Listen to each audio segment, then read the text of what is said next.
786 news channel media, your voice our report. భారీ తుఫానులోనూ Nellore Ramalingapuram under bridge వద్ద నిలవని వర్షపు నీరు, సాఫీగా సాగుతున్న వాహనాల రాకపోకలు.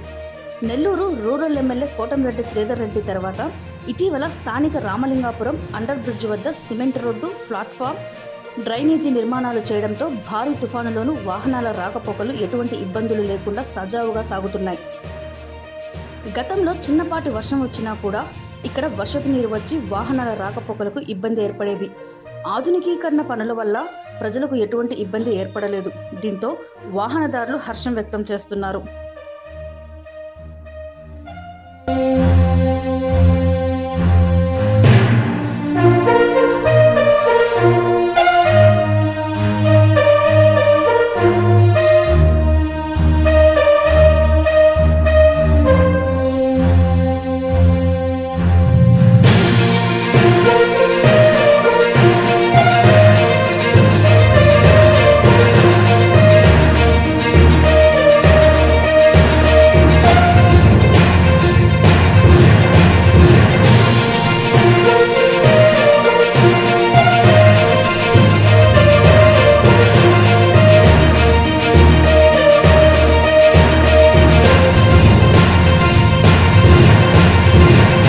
వీడియో కనుక మీకు నచ్చినట్టయితే please like, share, follow, subscribe, పక్కనే ఉన్న బెల్ ఐకాన్ ని ప్రెస్ చేయండి.